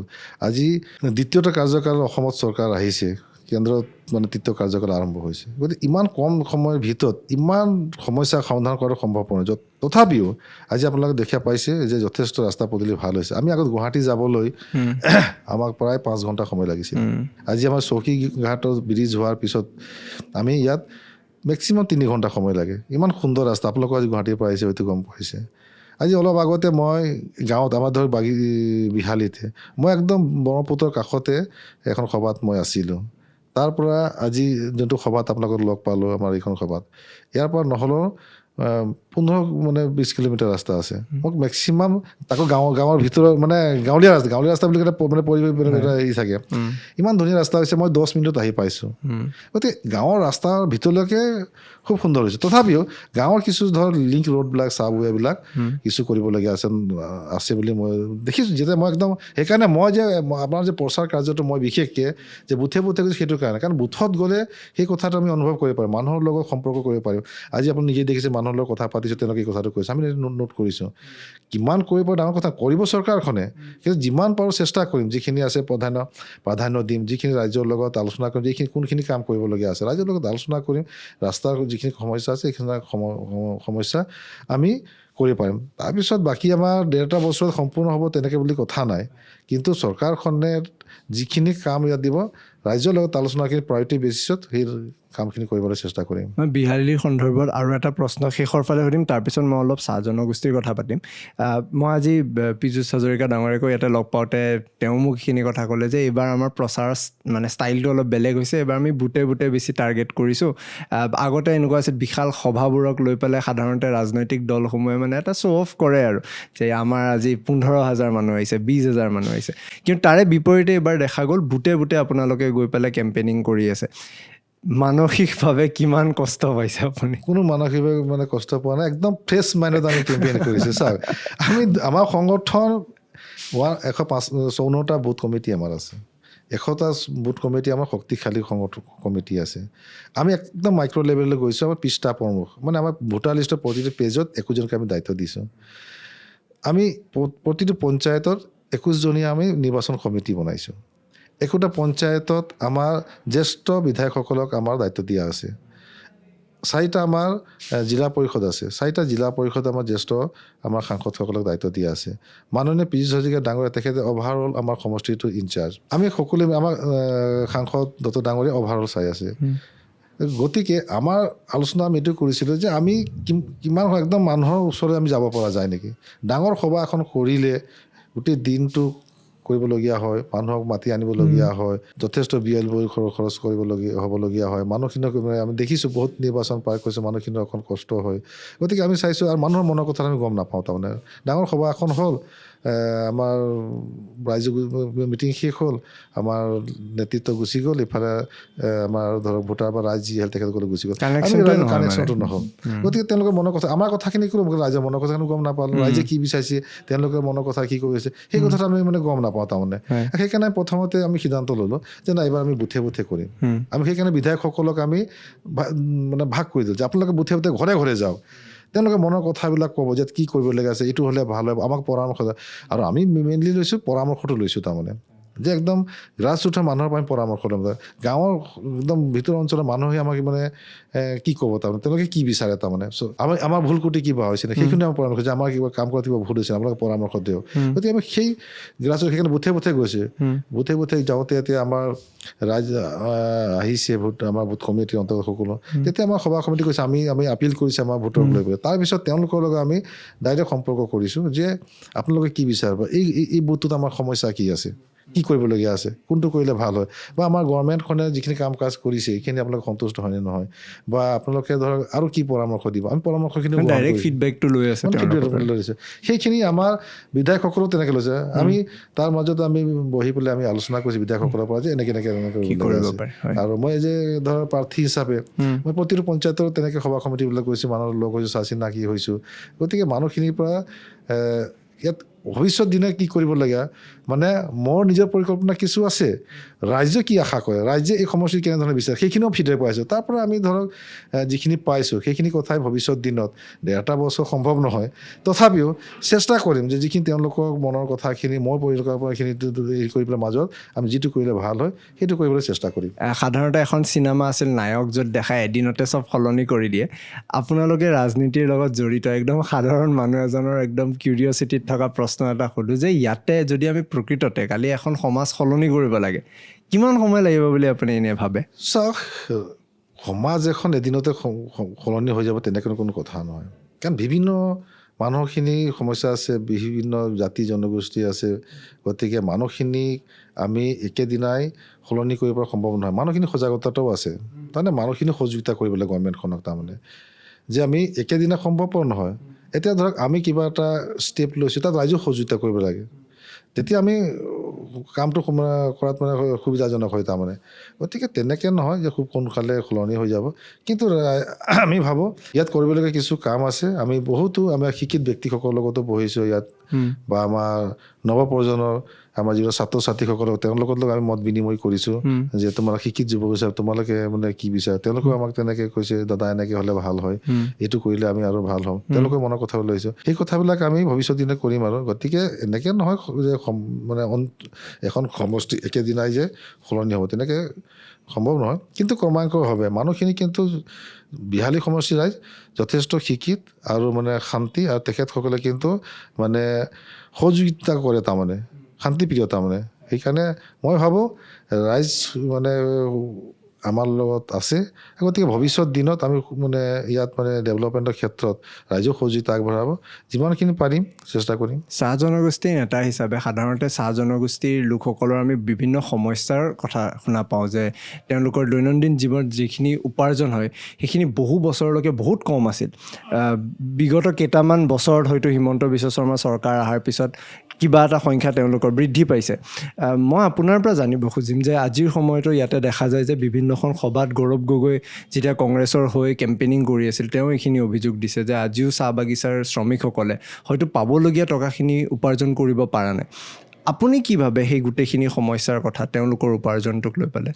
চাওক তেওঁলোকে দীৰ্ঘদিন ধৰি পেলাই তেখেতসকলে আজি অসমত ৰাজত্ব কৰিলে আজি সেই শ্ৰমিকৰ ভোট লৈ পেলাই তেওঁলোকে বহুবাৰ তেওঁলোকে চৰকাৰ বনালে কিন্তু শ্ৰমিকৰ কাৰণে কি কৰিলে সেই কথাটো শ্ৰমিক ৰাইজে আজি বুজি পাইছে কাৰণ আজি চাহ বাগিচাৰ মানুহখিনি শিক্ষিত হৈছে শিক্ষিত যুৱক যুৱতীসকলে আজি তুলনা কৰিব পাৰিছে যে সেই সময়ত কংগ্ৰেছে কি কৰিলে ভাৰতীয় জনতা পাৰ্টী এতিয়া কি কৰিলে সেইকাৰণে এক মানে আমূল পৰিৱৰ্তন হ'ল আজি আমি চাহ বাগিচা অঞ্চলত আমি 80-90% আমাৰ ভোট আমি পাওঁ বা ৰাইজে আমাক ভোট দিয়ে জিকাইছে আজি হয়তো 14 চনৰ আগত তাৰ ওলোটাটো আছিলে তাৰমানে ভাৰতীয় জনতা পাৰ্টী হয়তো 5%, 10% ভোট আমি পাইছোঁ 90%, 80% কংগ্ৰেছে পাইছিলে কিন্তু আজি মানুহখিনি কনচিয়াছ হৈছে ৰাজনৈতিকভাৱে কনচিয়াছ তেখেতসকলে ভাবি আছিল যে চাহ জনগোষ্ঠীৰ মানুহখিনি পলিটিকেলি কনচিয়াছ নহয় তেওঁলোকক ইলেকশ্যনৰ সময়ত কিছুমান চলাহী কথা কৈ দিলে কিছু মানে মদ মাংস খুৱাই দিলে ভোজ ভাত খুৱাই দিলে এইটো অপ্ৰিয় হ'লে সঁচা কথা সেইবিলাক কৰিলে হয়তো ভোট মানে পাই যাম বুলি ভাবে কিন্তু নৱ প্ৰজন্ম কিন্তু শিক্ষিত ইয়াত আমাৰ স্বাধীন ছাত্ৰ সন্থা আছে আদিবাসী ছাত্ৰ সন্থা আছে আমাৰ বিভিন্ন মানে অৰাজনৈতিক সংগঠনবিলাক আছে তেখেতসকলে যে চিন্তা কৰিছে যে আমি এনেকৈ হ'লে নহ'ব গতিকে ভাৰতীয় জনতা পাৰ্টীক এবাৰ সুবিধা দিলে 2014 চনতে আৰু 2014 চনতে সুবিধা দিয়াৰ পিছতে মাননীয় নৰেন্দ্ৰ মোদী ডাঙৰীয়াই এটা ভাল কাম এটা কৰিলে যিটো নেকি আমাৰ বাগিচা শ্ৰমিকসকলৰ বেংক একাউণ্ট নাছিলে বেংক একাউণ্ট বাগানৰ শ্ৰমিকবিলাক কেতিয়া খুলিছে যেতিয়া নেকি তেখেতসকলে মানে বাগিচাৰ পৰা ৰিটায়াৰ্ড হয় তেখেতসকলে যিটো মানে এটা চেক পইচা দিয়ে আমাৰ PF পইচা চেকটো দিয়ে সেইটো লৈ পেলাই কোনোবা এজনৰ ব্যক্তি লৈ বেংক একাউণ্ট খুলিবলৈ যে তেতিয়া বেংক একাউণ্ট খুলিছিলে তেতিয়ালৈকে বেংক একাউণ্ট নাছিল মেক্সিমাম নাই বিশেষকৈ শ্ৰমিকসকলত নাছিলে হয়তো 2-4টা শিক্ষিত বেংকত নাই মই নিজে জানো যে মই যিহেতু বাগিচাৰ ল'ৰা এতিয়া বাগিচাৰ লাইনতে মই এতিয়া থাকোঁ গতিকে মই চকুৰে এইবিলাক মানে দেখা কথা গতিকে একাউণ্ট খুলিছিলে এতিয়া মোদীজীয়ে এটা আহ্বানত আমাৰ বিভিন্ন ব্ৰাঞ্চৰ পৰা মানে বেংক একাউণ্ট মানে গৈ পেলাই বাগিচাত তেওঁলোকে দিনত বেংকত কাম কৰি আবেলি পৰত গৈ পেলাই বাগিচাৰ মানুহখিনি লগ ধৰি পেলাই তেওঁলোকে একাউণ্ট খোলাই দিছিলে প্ৰায় 7.5 লাখ একাউণ্ট সেইটো সময়ত একেবাৰে খুলিছিলেগৈ এইটো খুব ডাঙৰ এটা কাম মোদীজী কৰিলে আমাৰ চাহ জনগোষ্ঠীৰ মানুহৰ কাৰণে আজি সেই একাউণ্ট খোলাৰ কাৰণে আজি এতিয়া তেখেতে ৰিটায়াৰ্ড হৈ সেই বেংক একাউণ্টত জমা দিয়ে তেওঁৰ বেংক একাউণ্টত মানে ডাইৰেক্ট পইচাটো ট্ৰেন্সফাৰ হৈ যায়গৈ কিন্তু আগতে কি হৈছিলে এইটো কাৰোবাক লগত লৈ যাব লাগিছিলে গতিকে তেখেতে তাক পইচা আত্মসাৎ কৰিছিলে মোক ইমান টকা দিব লাগিব এইটো চিধা কথা তেনেকৈ হৈছিলে গতিকে মানুহখিনি মানে সেইটো হেৰি আছিলে আজি সেই একাউণ্টৰ যোগেদি এতিয়া চৰকাৰ যিবিলাক আঁচনিবিলাক পাবলৈ মানে মানুহ সক্ষম হৈছে অকল সেইটোৱেই নহয় এতিয়া ধৰক আমাৰ PMI ঘৰ যেতিয়া দিছে গতিকে সেই একাউণ্টত জমা দিয়া পাই যায় এতিয়া আমি অৰুণোদয় আঁচনি আমি দি আছোঁ অৰুণোদয় আঁচনিৰ কাৰণে পাই যাব তো চৰকাৰে যিবিলাক আঁচনি আমাৰ ডাইৰেক্ট DBTৰ যোগেদি ডাইৰেক্ট ট্ৰেন্সফাৰ কৰিছে আমাক ডাইৰেক্ট কোনো কেছ দিয়া বা চেক দিয়াৰ কথা নাই ডাইৰেক্ট একাউণ্টৰ যোগেদি ট্ৰেন্সফাৰ হৈ গৈছে গতিকে মানুহখিনিৰ পৰা এইটো কোনো মানে লুণ্ঠন কৰিব পৰা নাই বা ঠগিব পৰা নাই গতিকে সেইটো এটা ডাঙৰ মোদীজী এটা কাম কৰিলে 2014 চনত তেখেতে হেৰি হোৱাৰ পিছৰ পৰাই তাৰমানে তাৰপিছত এতিয়া বাগিচাৰ মানুহখিনি এতিয়া আমি দেখিছোঁ যথেষ্ট এতিয়া শিক্ষিত হৈছে এতিয়া তেওঁলোকে আৰু আমিও যেতিয়া আমাৰ গভৰ্ণমেণ্ট আহিলে তেতিয়া আমি গভৰ্ণমেণ্টক ক'লোঁ যে আমাৰ শিক্ষাৰ কথাটো আছিলে যে হাইস্কুল হ'ব লাগে হাইস্কুল নিৰ্মাণ এতিয়া হৈছে বাগিচাবিলাকত আমাৰ খোৱা পানীৰ যোগানৰ যথেষ্ট অভাৱ আছিলে বাগিচা অঞ্চলবিলাকত যদিও প্লান্টেশ্যন লেবাৰ এক্ট মতে এইটো মালিকেই দিব লাগে, বাগিচা কৰ্তৃপক্ষই দিব লাগে। কিন্তু যেতিয়া তেওঁলোকে বিভিন্ন কাৰণত যে লছ হৈছে কিবা হৈছে বুলি নিদিয়ে, কিন্তু গভৰ্ণমেণ্টখনে যিহেতু সেইখিনি মানে ভোটাৰ হয়, দেশৰ নাগৰিক হয়, তেখেতে এই মৌলিক অধিকাৰখিনি পাব লাগে। গতিকে আজি জল জীৱন মিছনৰ যোগেদি বাগিচাৰ প্ৰতিটো ঘৰলৈ আজি বিশুদ্ধ খোৱা পানীৰ ব্যৱস্থা গৈছেগৈ। আগতে আমি বাগিচাত পকীকৰণ, ৰাস্তা পকীকৰণৰ কাৰণে আমি দেখা পোৱা নাছিলোঁ কংগ্ৰেছৰ গভৰ্ণমেণ্টৰ দিনত। এতিয়া মাননীয় মুখ্যমন্ত্ৰী মহোদয়ৰ চিন্তাধাৰাত আজি বাগিচাৰ লাইনবিলাক আজি পকীকৰণ ব্যৱস্থা মানে হৈছে। আজি স্কিল ডেভেলপমেণ্ট, আমাৰ ল'ৰা ছোৱালী কিছুমান হয়তো ল'ৰা ছোৱালী আধাতে মানে পঢ়া সামৰিবলগীয়া হৈ যায়, বা পঢ়া লিখা কৰি পেলাই চাকৰি বাকৰি হয়তো কিছু নাই। তেখেতসকলে এটা স্কিল মানে ডেভেলপমেণ্টৰ কাৰণে জগন্নাথ স্কিল ডেভেলপমেণ্ট চেণ্টাৰ কৰা হৈছে। তাত কিছুমান ট্ৰেড থাকিব, তাতে তেওঁলোকৰ নিজে স্কিলটো পাৰদৰ্শিতা কৰাৰ পিছত তেখেতে হয়তো নিজকে স্বাৱলম্বী হ'বলৈ মানে বাট মুকলি হ'ব। তেনেধৰণে এইখন চৰকাৰে যথেষ্টখিনি আঁচনি চাহ জনগোষ্ঠীৰ লোকসকলৰ কাৰণে বা আদিবাসী লোকসকলৰ কাৰণে মানে কৰিবলৈ সক্ষম হৈছে, আৰু সেইকাৰণে মানুহে এইটো পৰিৱৰ্তনটো দেখিছে। সেইকাৰণে আজি বাগিচা বহুত আছে তেনেকৈ, মই এতিয়া ক'বলৈ গ'লে বহুত এটা দীঘলীয়া এটা হেৰি হ'বগৈ। মই আজিৰ পৰা কেইটামান বছৰ পূৰ্বে জাগিৰোডৰ এখন বিশেষ চাহ বাগিচাৰ ভিতৰত গৈছিলোঁ। এখন স্কুল তাতে কিবা নিৰ্মাণ হৈছিল, স্কুলখনৰ কিবা কাম কাজ চাবলৈ, মানে কেনেকুৱা ধৰণৰ হৈছিল কিবা ডকুমেণ্টেশ্যন এটাত গৈছিলোঁ। ছাত্ৰ ছাত্ৰীৰ উৎসাহ দেখি বিৰাট ভাল লাগিল। ইংৰাজীত তেওঁলোকে পাঠদান কৰি আছিল, তেওঁলোকে পঢ়ি আছিল, বিভিন্ন শ্ৰেণী কোঠাত পঢ়ি আছিল, মিড ডে মিল আঁচনি দেখিছিলোঁ তেওঁলোকে খাই আছিল। ঘৰত কিন্তু অহাৰ পিছত তেওঁলোকৰ সেই ডাঙৰ সপোন চোৱা আশাটো মনত নাই। মানে কোনোবা এটা সময়ত তেওঁলোকে এনেকুৱা অনুভৱ কৰে যে মোৰ পঢ়াখিনিৰলৈকে পালোঁ, ইয়াৰ পিছত কিন্তু মই কিবা এটা ডাঙৰ কাম যে কৰিব পাৰিম, সেই সপোনটো কিন্তু দেখিবলৈ বহুতে আজিও ভয় খায়। চাহ বাগিচাৰ লোকসকলে বিশেষকৈ আপুনি কি ভাবে, আপোনালোকৰ কেনেকুৱা ধৰণৰ ভূমিকা বা আপোনালোকে কি কৰিলে সেই সপোনটো চাবলৈ তেওঁলোকেও সাহস কৰিব? কাৰণ কাম হৈ আছে, কিন্তু সপোনটো চাবলৈ আজিও তেওঁলোকে ভয় কৰি আছে। চাওক, এতিয়া মই ভাবোঁ এতিয়া আমাৰ অলপ সজাগতাৰ প্ৰয়োজনীয়তা আছে, বিশেষকৈ বাগিচা অঞ্চলবিলাকত সজাগতাৰ প্ৰয়োজনীয়তা আছে। আৰু তেওঁলোকক সেই মানে উৎসাহটো দিব পাৰিব লাগিব যে তুমি মানে ভালকৈ পঢ়িলে তুমি আগবাঢ়িব পাৰিবা। মানুহখিনি ভয় এটাই খাইছিলে যে এতিয়া আমি আগবাঢ়ি যাম, আমাক বেক কোনে কৰিব, আমাৰ পইচা পাতিৰ অভাৱ আছে, আমি কিবা এটা চিন্তা কৰে, আশাও দেখে, কিন্তু আশাটো কৰাৰ লগতে তেওঁলোকে এইটো এচিভ কৰিব পাৰিব নাই, কোনে আমাক সহায় কৰিব। গতিকে এতিয়া গভৰ্ণমেণ্টখনে কিন্তু যথেষ্ট এই ক্ষেত্ৰত ঘূৰাইছে। আমাৰ গভৰ্ণমেণ্টখনে APSC কোচিঙৰ কাৰণে ব্যৱস্থা কৰিছে, ফ্ৰী কোচিঙৰ ব্যৱস্থা কৰিছে। আজিকালি মেডিকেলত পঢ়িবৰ কাৰণেও ধৰক আমাৰ চিট ৰিজাৰ্ভেশ্যন কৰি দিছে। ছোৱালীসকল পঢ়া শুনা কৰি পেলাই এটা থাকে, আজি 250 নাৰ্ছিঙৰ ব্যৱস্থা মানে কৰি দিছে। আমাৰ টিচাৰ্ছ ৱেলফেয়াৰ ডিপাৰ্টমেণ্টৰ পৰা এই ল'ৰা ছোৱালীবিলাকৰ স্কলাৰশ্বিপৰ ব্যৱস্থা কৰিছে। গতিকে এইখিনি আমাক সহায় পাইছে, তেওঁলোকে সাহস কৰিছে যে আমি পঢ়িবলৈ গ'লে আমাৰ যিটো ফাইনেন্সিয়েল প্ৰব্লেম, আমাক স্কলাৰশ্বিপ দিছে বা আমাৰ এডমিশ্যন আমাৰ ফ্ৰী হৈ গৈছে, এইটো সাহস কৰিবলৈ পাইছে তাৰমানে। সেইকাৰণে আজি আমাৰ ল'ৰা ছোৱালীবিলাক আগবাঢ়িবলৈ মানে সক্ষম হৈছে। তথাপিও এতিয়া বাগিচা অঞ্চলবিলাকত বহুত কৰিবলগীয়া আছে। মই ভাবোঁ আমাৰ সজাগতাৰ কিছু প্ৰয়োজনীয়তা আছে গাঁও অঞ্চলবিলাকত তাৰমানে। গতিকে আমি সজাগতাটো কৰিলে, তেওঁলোকৰ মনোবলটো বৃদ্ধি কৰিলে নিশ্চয় তেওঁলোকে ভাল হৈ আহিব, আৰু বাগিচাখন চাহ শ্ৰমিক ৰাইজৰ উন্নতি হ'ব বুলি মই ভাবোঁ। সাধাৰণতে বাহিৰত চিনেমা দেখিলে যেতিয়া অসমৰ কথা কয়, চাহ বাগিচাৰ কথা খুব গ্লেমাৰাছ ধৰণে দেখায়, মানে অসমৰ চাহ পূৰা বিশ্বত ফেমাছ। কেইদিনমান আগত মই এটা আৰ্টিকেল পঢ়িছিলোঁ যে অসমৰ পৰা টি এক্সপৰ্ট যোনটো হয় সেইটো ক্ৰমাৎ কমি আহিছিল, আৰু দেখা গৈছিল যে ইয়াতেও বাগিচাসকল মানে সেই সমস্যাৰ সন্মুখীন হয়, যাৰ কাৰণে উৎপাদনটো কমি গৈছে। এই যোনটো গ্লেমাৰ আমি বাহিৰত দেখোঁ অসমৰ চাহক লৈ, আপোনাৰ পৰা মই জানিব খুজিম যে ভিতৰুৱাভাৱে বিশেষকৈ এই চাহ বাগিচা অঞ্চলত আজিও কেনেকুৱা ধৰণৰ সমস্যাৰ কাৰণে হয়তো সেই গ্লেমাৰাছ বাহিৰত যিমান, ভিতৰত কাম কৰি থকা লোকসকলে সেই গ্লেমাৰাছ জীৱনটো উদযাপন কৰিব হয়তো পৰা নাই। হয়তো চাহ বাগিচাৰ মালিকসকলে যিমানখিনি উদযাপন কৰিব পাৰে জীৱনত, শ্ৰমিকসকলে সিমান কৰিব নোৱাৰে, যদিও কাম তেওঁলোকে বেছিকৈ কৰে। এই যোনটো ব্ৰিটিছৰ সময়তো যোনটো ধৰণৰ আছিল যে লেবাৰক এক্সপ্লইট কৰা কথাটো, এনেকুৱা ধৰণৰ ঘটনা আমি আজিৰ তাৰিখতো দেখা পাওঁ নেকি? মই আপোনাৰ পৰাই জানিব খুজিম, আপুনি কি ভাবে এইটোৰ কথা? মালিক গোষ্ঠীয়ে সেইটোতো চেষ্টা কৰে, মালিক গোষ্ঠীয়ে এইটোও চেষ্টা কৰে যে বাগিচাৰ লোকসকল শিক্ষিত নহওক, কাৰণ তেওঁলোকৰ কথা হৈছে তেওঁলোকৰ এইটো প্ৰডাক্টিভ বস্তু নহয়, তেওঁলোকৰ য'ত উৎপাদন হ'ব, য'ত লাভালাভ হ'ব, তাত তেওঁলোকে গুৰুত্ব দিয়ে। সেইকাৰণে স্কুলত যদিও মাষ্টৰ দিছে, শিক্ষক আছে, প্লান্টেশ্যন একমতে স্কুল ধৰ বাগিচাৰ মালিক দিছে, টিচাৰ্ছ দিছে, তাত কোনো কোৱালিটি টিচাৰ নাই, কোনো প্ৰশিক্ষণপ্ৰাপ্ত টিচাৰ তেওঁলোকে দিয়া নাই। গতিকে তেওঁলোকৰ সেইটো মানে প্ৰডাক্টিভ বস্তু নহয়, তেওঁলোকে গুৰুত্ব দিয়ে বাগিচাত তাৰমানে বিশেষকৈ তাৰমানে কেনেকৈ আমাৰ প্ৰডাকশ্যন বাঢ়ে, কেনেকৈ আমি মুনাফা হেৰি কৰোঁ, সেই বস্তুটো চাই।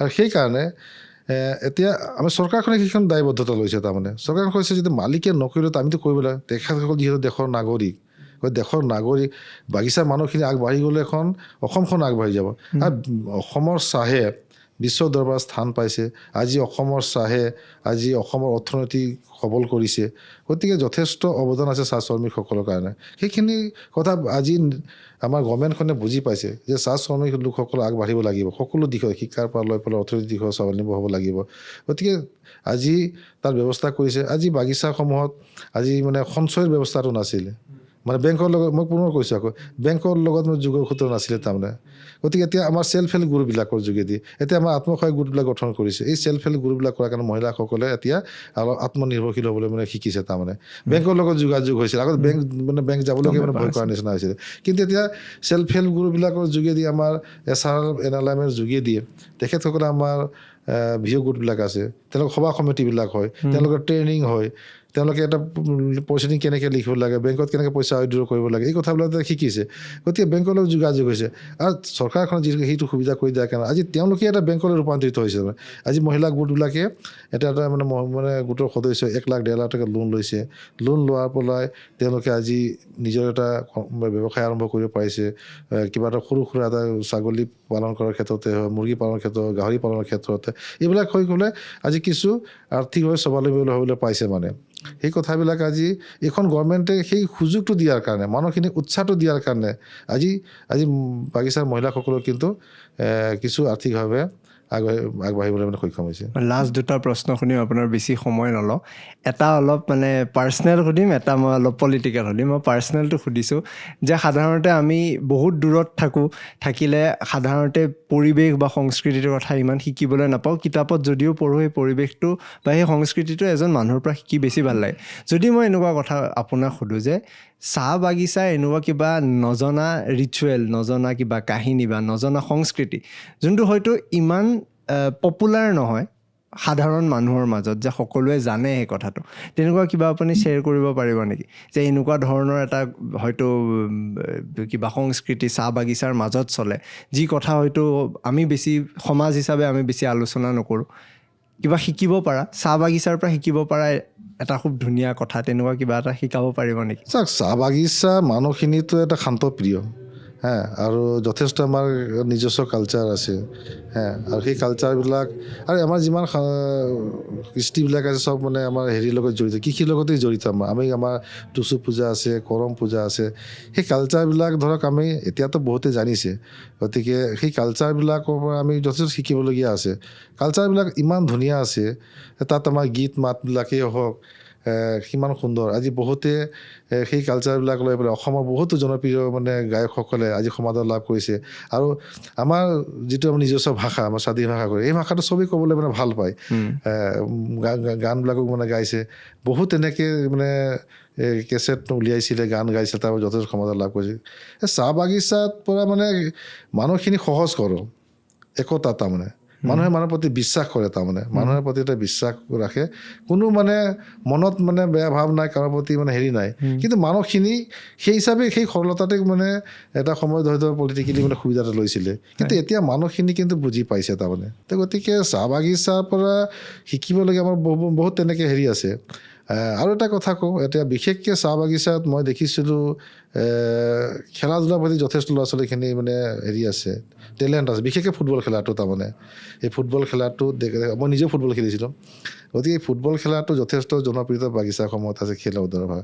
আমাৰ এই বিহালীতে মোনাবাৰী চাহ বাগিচাত মেঘৰ ফুটবল একাডেমি মানে মালিক পক্ষই মানে গঢ় দিছিলেগৈ কিন্তু আজি নাই বন্ধ হৈ যাবলগীয়া হ'ল কিন্তু সেই ফুটবল খেলাটোৰ পৰা যথেষ্ট ল'ৰা ছোৱালী ইয়াত কোচিং লৈছিলে তাৰ পৰা বহুত আজি ভাৰতবৰ্ষৰ বিভিন্ন ভাল ভাল দলত আজি ইয়াৰ পৰা কোচিং লৈ তাত আজি খেলিবলৈ হেৰি হৈছে মোৰো সেইটো এটা সপোন এটা আছে মই ফুটবল খেলিছিলোঁ আৰু খেলিলে নিজৰ স্বাস্থ্যটো ভাল হয় তাৰমানে আপোনাৰ মন আছিল চাই ফুটবলতে নাই মই ফুটবল খেলিছিলোঁ ক্ৰিকেটো খেলিছিলোঁ গতিকে ইয়াত মই আমাৰ এইকেইদিন আমি দেখিছোঁ ফুটবল খেলা আমাৰ প্ৰতিটো চাহ বাগিচাতে মানে হয় এটা উৎসৱৰ নিচিনা হৈ যায় তাৰমানে ফুটবল খেলা মানে পাতেই তাৰমানে গতিকে এই ল'ৰা ছোৱালীখিনিক যাতে ভাল এটা কোচিং দিব পৰা যায় নেকি বহুত টেলেণ্টেড ল'ৰা আছে তাৰমানে যাতে ভৱিষ্যতে যাতে আমাৰ স্পৰ্টছত যাতে আগবাঢ়ি যাব পাৰে সুনাম কঢ়িয়াই আনিব পাৰে সেইটো এটা মানে এটা সপোন আছে বাগিচাৰ ল'ৰা ছোৱালীবিলাকৰ মানে সেই ক্ষেত্ৰত তাৰমানে টেলেণ্ট আৰু জ্ঞান সকলোৰে আছে যে সেই সুবিধাটো তেওঁলোকে হয়তো সুবিধাটো নাপায় স্ক'পটো তেনেকৈ মানে নাপায় তাৰমানে সেই বস্তুটো তাৰমানে ইয়াত আছে আৰু বহুত আছে তেতিয়া অকল বাগিচা বুলি পেলাই নহয় মই মানে ইন জেনেৰেল ধৰক মই সমষ্টিখন যেতিয়া ঘূৰিছোঁ তেতিয়া ল'ৰা ছোৱালীবিলাকত মানে এতিয়া কথা পাতিছোঁ শিক্ষিত ল'ৰা ছোৱালীবিলাকে তোমালোকে কি হ'বা বিহাৰীটোত মানে কেনেকৈ হ'লে ভাল হয় আমাক যেতিয়া পৰামৰ্শ বিচাৰিছে বা তোমাৰ নৱপ্ৰজন্মৰ কি বিচাৰা তাৰমানে তেতিয়া কৈছে ধৰক সদায় আমি বহুত দূৰ যাবলগীয়া হয় এতিয়া ধৰক বহুত ল'ৰা ছোৱালী টেলেণ্ট ল'ৰা ছোৱালী আছে ফাইনেন্সিয়েল অভাৱৰ কাৰণে এটা থকাই দূৰত থাকিব অভাৱৰ কাৰণে এতিয়া কৈছে যে আমাৰ যে APSC বা UPSC কোচিং চেণ্টাৰ এটা পৰ্যন্ত আছে আমাৰ বিহালীত আমি ইয়াতে যদি পাওঁ তেতিয়া আমাৰ মানে সুবিধা হয় তাৰমানে এতিয়া ডিগ্ৰী কলেজত গৈ পেলাই ল'ৰা ছোৱালীবিলাকত আমি বিহালী ডিগ্ৰী কলেজত আলোচনা কৰিছিলোঁ শিক্ষকসকলৰ লগত আলোচনা কৰি তেতিয়া কৈছে যে আমাৰ এটা স্কিল ডেভেলপমেণ্ট চেণ্টাৰ এটা আমাৰ বিহালী কলেজত এটা প্ৰয়োজনীয়তা আছে বুলি তেওঁলোকে কৈছে গতিকে সেই কথাবিলাক এতিয়া আমি চিন্তা কৰিছোঁ তেনেকৈ আমাৰ হেৰি হ'ব আমাৰ ইয়াত বিহালীতে কুঁহিয়াৰবাৰী ইয়াত এটা ইণ্ডাষ্ট্ৰিয়েল এৰিয়া এটা আছে যথেষ্ট মাটি আছে যদি ইয়াত আমি ইণ্ডাষ্ট্ৰি এটা গঢ় তুলি দিব পাৰোঁ বহুত ইণ্ডাষ্ট্ৰি হেৰিবিলাক আছে যেতিয়া ইণ্ডাষ্ট্ৰি গঢ়ি তুলিব তেতিয়া লোকেল ল'ৰা ছোৱালীবিলাক মানে ইয়াত মানে কৰ্মসংস্থাপনৰ স্থান পাব তাৰমানে ইণ্ডাষ্ট্ৰি এটা গঢ় ল'লে অকল তাত মানে চাকৰি নহয় তাৰ ওচৰে পাঁজৰে দোকানে পোহাৰৰ পৰা অন্যান্য ব্যৱসায়ীবিলাক চলিব গতিকে সেই ষ্টিল কিবা যদি আমি ইণ্ডাষ্ট্ৰি এটা আনিব পৰা যায় নেকি সেইটো পৰৱৰ্তী সময়ত আমি গভৰ্ণমেণ্টৰ লগত আলোচনা কৰিম তেনেধৰণে কিছু বাকী সমস্যাটো থাকিবই দিয়ক এতিয়া ধৰক আমাৰ গৰাখহনীয়া সমস্যা আছে সেইটো আমি চেষ্টা কৰিছোঁ আমাৰ গভৰ্ণমেণ্ট আগতে গৰাখহনীয়া সমস্যা ৰোধ যথেষ্ট আমি হেৰি হৈছোঁ ইয়াত মানুহখিনি চব মানে আত্মনিৰ্ভৰশীল আপুনি বিহালীত ঘূৰিলে চাব সকলোৰে 1 বিঘা 1.5 বিঘাকৈ আজি 80% মানে মানুহৰে হয়তো চাহ বাগিচা আছে তাৰমানে নিজে মানে গঢ়া চাহ বাগিচা আছে মানে এতিয়া আপুনি আবেলি সময়ত আপুনি মেক্সিমাম ইয়ং ল'ৰাক আপুনি নাপাব চবেই তাৰমানে পাত কেৰিয়াৰ কৰে ফেক্টৰী লৈ যায় তাৰমানে তেনেকৈ ভাল কথা গতিকে ইয়াত মানে স্বাৱলম্বী আছে মানে কাৰো ওপৰত ডিপেণ্ডেবল নকৰে তাৰমানে হয় চৰকাৰী কাম কাজবিলাক বিচাৰে কিন্তু ইমান ডিপেণ্ডেবল নহয় তাৰমানে ইয়াত আমাৰ জিঞ্জিয়াত আমাৰ আলু খেতি ইয়াত আলু খেতি যথেষ্ট পৰিমাণে ইয়াৰ আলুহে হয়তো বহুত মানে জিলালৈ মানে যায় অৰুণাচললৈকে আলু ইয়াৰ পৰা মানে পঠোৱা হয়গৈ যথেষ্ট আলু খেতি হয় তাৰমানে আমি কিন্তু আলু খেতিয়কসকলৰ লগত বহিছিলোঁ যে আপোনালোকে আলু খেতি কৰে আপোনালোকৰ কেনেকৈ কি আছে আমি কিবা কৰিবলগীয়া আছে নেকি তেওঁলোকে সুধি তেওঁলোকে কৈছে আমাৰ কিছু সমস্যা আছে যে আমি পৰ্যাপ্ত মানে এতিয়া কিছু সাৰ নাপাওঁ কেতিয়া সময়ত নাপাওঁ সেইটো আমাৰ কমি আছে তো সেইটো সিদিনাখন আমাৰ পীযুষ হাজৰিকা ডাঙৰীয়া নিৰ্বাচনৰ আগতে হেৰিৰ আগতে ঘোষণা হোৱাৰ আগতে তো সেই কথাখিনি বিভাগীয় মন্ত্ৰীৰ লগত কথা পাতিখিনি তেওঁলোকক দিয়াৰ ব্যৱস্থা কৰিলে গতিকে আমাৰ মানে ইৰিগেশ্যনৰ অকণমান সুবিধা কৰি দিলে আমি আৰু সুবিধা হ'ব গতিকে আমাৰ ইমান গতিকে ইৰিগেশ্যনৰ কাৰণে ধৰক আমাৰ ইৰিগেশ্যন মিনিষ্টাৰৰ লগত কথা পাতি পেলাই ইৰিগেশ্যনৰ ব্যৱস্থা কৰি দিয়া হৈছে তো মানুহখিনিক এটা উৎসাহ পাইছে মানে যে আমাক কোনোবা নিজে আহি পেলাই এইখিনি কথা মানে হেৰি দিছে তো সেই আমি উৎসাহ দিবলৈ আমি চেষ্টা কৰিছোঁ ইয়াত মানে আমাৰ যথেষ্ট ইটা ভাটা আছে ইয়াত ইটা ভাটা আছে গতিকে ইটা ভাটাবিলাকত ইয়াৰে লোকেল শ্ৰমিকবিলাকে কাম কৰিবলৈ মানে ইয়াত সুবিধা পায় গতিকে ইয়াত মানুহখিনি আপুনি মানে মানুহ বিচাৰি নাপায় মানে তাৰমানে আপুনি নিজৰ ঘৰত মানে হাজিৰা কৰিবলৈ কেতিয়াবা বিচাৰিব টান হৈছে চব মানে নিজৰ কামত লৈ মানে ব্যস্ত তাৰমানে গতিকে ইয়াত মানে কৰ্মজীৱী মানুহখিনি ইয়াত মানুহখিনি খেতিয়ক গতিকে চৰকাৰৰ পৰা যিখিনি মানে সামাজিক যিবিলাক কাম কাজ এইখিনি বিচাৰে বাকী ব্যক্তিগত কথাবিলাক তেওঁলোকৰ বিশেষ হেৰি নাই তাৰমানে আৰু একদম মানে শান্ত শিষ্ট আৰু মানে যথেষ্ট মানে ভাল ইয়াত মানে মানুহখিনি আমি এইকেইদিন মই ইয়াত ঘূৰোতে যথেষ্ট মানে মৰম আদৰ পাইছোঁ গতিকে বিহালী সমষ্টিটো মই ভাবোঁ এনেধৰণে মানুহখিনি স্বাৱলম্বী হৈছে নিজে স্বাৱলম্বী হোৱাই নাই এনে অসম ৰাজ্যকো এখন অৰ্থনৈতিক মানে যোগান ধৰিছে তাৰমানে গতিকে হয়তো এটা সময়ত বিহালী এনেকৈ থাকিলে হয়তো অসমৰ ভিতৰত ভাল সমষ্টি হিচাপে গঢ়লৈ উঠিব তাৰমানে মোৰ শেষ প্ৰশ্নটো এজন মানুহ বিৰাট চৰ্চাত আহিল জয়ন্ত বৰা তেওঁ এনেকুৱা হ'ল যে তেওঁ কংগ্ৰেছ যোগদান নকৰি কংগ্ৰেছৰ সদস্য নোহোৱাকৈও তেওঁ টিকেট পালে কিয় পালে সেইটো কথা সকলোৱে জল্পনা কল্পনা চলি আছিল তেনেকুৱা মাজত কংগ্ৰেছৰ প্ৰচাৰত দেখিছোঁ একদম বিলাসী গাড়ীৰ লাইন লাগি মানুহ ভৰ্তি কৰাই দিছে আপোনাৰ কাৰণে মই যদি সুধোঁ আপোনাৰ অপজিশ্যন কেণ্ডিডেট জয়ন্ত বৰা আৰু লগতে কংগ্ৰেছৰ প্ৰচাৰখিনিক লৈ আপুনি কি ক'ব খুজিব শেষত চাওক কংগ্ৰেছে কি কৰিছে আমি এইটো বিশেষ চিন্তা কৰা নাই আমাৰ লক্ষ্য হৈছে যে আমি জনসাধাৰণৰ ওচৰত কিমান কাষ চাপিব পাৰোঁ সেইকাৰণে বুথে বুথে মিটিং কৰিছোঁ। আমাৰ কেন্দ্ৰীয় চৰকাৰে ৰাজ্য চৰকাৰে যেনেধৰণে কল্যাণমূলক কাম কাজ কৰিছে সেই কথাখিনি লৈ পেলাই আমি মানে গৈছোঁ। তাৰ বাবে পৰামৰ্শ লৈছোঁ যে আমাৰ আৰু কি কৰিবলগীয়া আছে বা চৰকাৰখনে আপোনালোকে কি পৰামৰ্শ দিব সেইখিনি আমি গ্ৰহণ কৰিছোঁ। কংগ্ৰেছৰ নিচিনা আমি গাড়ী লাইন লগাই পেলাই আমি কৰাগৈ নাই। তেনেকৈ হ'লে আমাৰ বহুত গাড়ী লাইন লাগি গ'লে হয়। গতিকে আমি সেইটো কৰিব বিচাৰোঁ, সেইটো ৰাইজে বেয়া পায়। এতিয়াই তেনেকৈ মানে গাড়ী লাইন লগাই পেলাই হুলস্থুল পৰিৱেশ এটা কৰিছে। মই কৈছোঁ ইয়াৰ মানুহ শান্ত প্ৰিয় মানুহ। আজি কংগ্ৰেছৰ বাদে প্ৰাৰ্থিত্ব পাইছে কেনেকৈ পালে সেই কথাটো আৰু বিহালীবাসী ৰাইজে অসমবাসী ৰাইজে দেখি আছে। আজি ইয়াত ইমান কংগ্ৰেছৰ জ্যেষ্ঠ কাৰ্যকৰ্তাসকল আছে যিখিনি ইয়াত কংগ্ৰেছত ইমান কষ্ট দিনৰ পৰা মানে তেওঁলোকে আজি কংগ্ৰেছ কৰি পেলাই সংগঠন যি পাৰে কৰিব চেষ্টা কৰিছে। 4-5জন ব্যক্তি আছিলে, তেখেতসকলে প্ৰাৰ্থিত্ব বিচাৰিছিলে কিন্তু তেখেতসকলক নিদিলে। আজি জয়ন্ত বৰাক দিলে। কিয় দিলে সেইটো? আজি সেইটোৱে প্ৰশ্নবোধক ছিল। আজি তেখেতৰ কি অৱদান আছিলে? তেখেতে গৈ পেলাই যাৰ কাৰণে তেওঁলোকে মিত্ৰতা ভংগ কৰিবলগীয়া হ'লগৈ। আজি ভূপেন বৰাৰ সেই মিত্ৰ বা তেওঁ সভাপতি আছিলে তাৰ বাদে পদত্যাগ কৰিবলগীয়া হ'ল। আজি এই কথাটো বিহাৰীবাসী ৰাইজ পলিটিকেলি কনচিয়াছ শিক্ষিত ব্যক্তি তেখেতসকলে এইটো মানে বুজি পাবলৈ আৰু বাকী নাই যে তেখেতে আজি কি ভিত্তিত প্ৰাৰ্থিত্ব পালে। গতিকে আজি যথেষ্ট কংগ্ৰেছ কৰ্মী শূন্য হৈ আছে আৰু তেখেতে প্ৰাৰ্থিত্ব বিচৰাই মেইন লক্ষ্য। তাৰমানে তেওঁ 2021 চনতে বিজেপি প্ৰাৰ্থিত্ব বিচাৰিছিলে, নাপাই ইণ্ডিপেণ্ডেণ্ট খেলিলে আমাৰ সন্মানীয় দত্ত ডাঙৰীয়াৰ বিপক্ষে। দলৰ পৰা তেখেতে বহিষ্কাৰ হ'ল। আকৌ আহি পেলাই মই সভাপতি আছিলে, মোকেই ক'লে দাদা আৰু মই যি ভুল কৰিলোঁ মই বিজেপিতে আকৌ আহি। কোনটো চনৰ কথা? এই বছৰ যোৱা MP ইলেকশ্যনৰ 2 মাহৰ আগৰ কথা। তেখেতে ক'লে যে আৰু মই ভাৰতীয় জনতা পাৰ্টীত যোগদান কৰি পেলাই আকৌ মানে দল কাম কাজ কৰিম, দায়িত্ব কিবা এটা দিব, মই সেৱা কৰিবলৈ চাওঁ। ঠিক আছে, যদি কোনোবা সংশোধন হ'ব বিচাৰে তাত ক'বলগীয়া একো নাই। ৰাজ্যিক নেতৃত্বক ক'লে যোগদান কৰিলে। যোগদান কৰাৰ পিছত আকৌ একেই কথাই, তেওঁ আকৌ প্ৰাৰ্থিত্ব বিচাৰি লাগে। প্ৰাৰ্থিত্ব বিচাৰিছে ঠিক আছে। এতিয়া দলে আমাৰ প্ৰাৰ্থিত্ব ঘোষণা কৰাই নাই। আমাৰ প্ৰাৰ্থিত্ব ঘোষণা নকৰাকৈ তেখেতে আকৌ কেতিয়াবা শুনিছিলোঁ আপোনালোকৰ বিভিন্ন চেনেলৰ মাধ্যমতে গম পাওঁ কোনোবা আম আদমি পাৰ্টীৰ লগত যোগাসূত্ৰ কৰিছে, তালৈকে ঘৰলৈ গৈছে, কংগ্ৰেছৰ লগত যোগাযোগ কৰিছে, বিভিন্ন মিত্ৰ দলৰ প্ৰাৰ্থী তেওঁলোকে CPM লগত যোগাযোগ, CPM পৰা হয়তো খেলিব। তেওঁ আদৰ্শ কোনো নাই, দলীয় কোনো আদৰ্শৰ কথা নাই। তেওঁৰ কথা হৈছে তেওঁ নিৰ্বাচন খেলিব। এতিয়া আমাৰ সমষ্টি ডিলিমিটেশ্যন তেখেত বিশ্বনাথ সমষ্টিত পৰিলে। তেখেতৰ যিটো তেখেতৰ ঘৰটো সমষ্টি ডিলিমিটেশ্যন তেখেতে বিশ্বনাথ সমষ্টি তেখেতে এতিয়া অন্তৰ্ভুক্ত হ'ল। আপোনালোক চাব যিহেতু এইটো SC ৰিজাৰ্ভেশ্যন হ'ল, অহা বছৰতে বিহালীত মাথা মাৰিব, অহা বছৰ বিশ্বনাথ মাতিব। তেওঁৰ লক্ষ্য হৈছে অকল মানে নিৰ্বাচন কেন্দ্ৰিক। তাৰমানে গতিকে তেনে এজন ব্যক্তি সমাজখনৰ জাতিৰ কাৰণে কি কৰিব সেই কথাটো আৰু যি নেকি দলটোকে সেৱা কৰিম আহিলে দলটোক সেৱা নকৰিলে গতিকে তেওঁ ৰাইজৰ কি সেৱা কৰিব। তাৰমানে গতিকে এই ক্ষেত্ৰত মই তেখেতক বেছি টিপ্পনী দিবলৈ যোৱা নাই। গতিকে এইটো ৰাইজে এইটো সম্পূৰ্ণ বুজি পাইছে। গতিকে ইয়াৰ প্ৰত্যুত্তৰ ভোটতে 13 তাৰিখে দিব আৰু 23 তাৰিখে নিৰ্বাচন আপোনালোকে সকলোৱে গম পাব।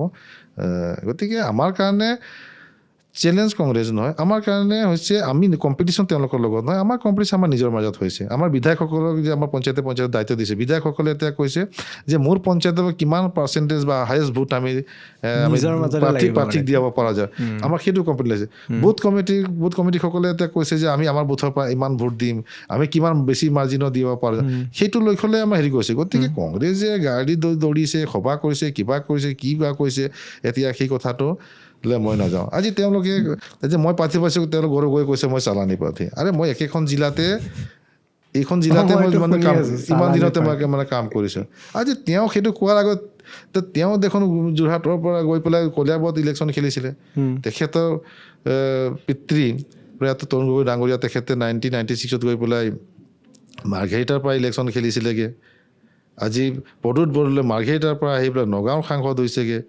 চামগুৰিৰ পৰা গৈ পেলাই ৰকিল ভূষণ দেৱে তেখেত গৈ পেলাই ধুবুৰীৰ পৰা কৰিছে মানে দেখিছে। গতিকে তেওঁলোকে কৰিলে চালানী নহয়, আমাৰ প্ৰাৰ্থী দিলে চালানী, সেইটো কোনো কথা নাই। চাওক, মই ভাৰতীয় জনতা পাৰ্টি 2006 চনৰ পৰা এতিয়ালৈকে দলৰ কাম নিষ্ঠাৰে কাম কৰিছোঁ আৰু এই বিহালী অঞ্চল তেওঁলোকে চালানী কোনো ৰাইজে নাভাবে। কাৰণ মই ছাত্ৰ সন্থা থকাৰ পৰা লৈ পেলাই বিভিন্ন সংগঠন, সামাজিক সংগঠন, অনুষ্ঠান প্ৰতিষ্ঠানক আমি একেলগে মাজে বিহালী যেতিয়া সময় আছে তেতিয়া আমি ইয়াত থিয় হৈছে, মাত মাতিছোঁ, একেলগে বিহালীবাসী ৰাইজৰ লগত আছে। আজি বিহালীবাসী ৰাইজ এটাও কোনো কোৱা নাই।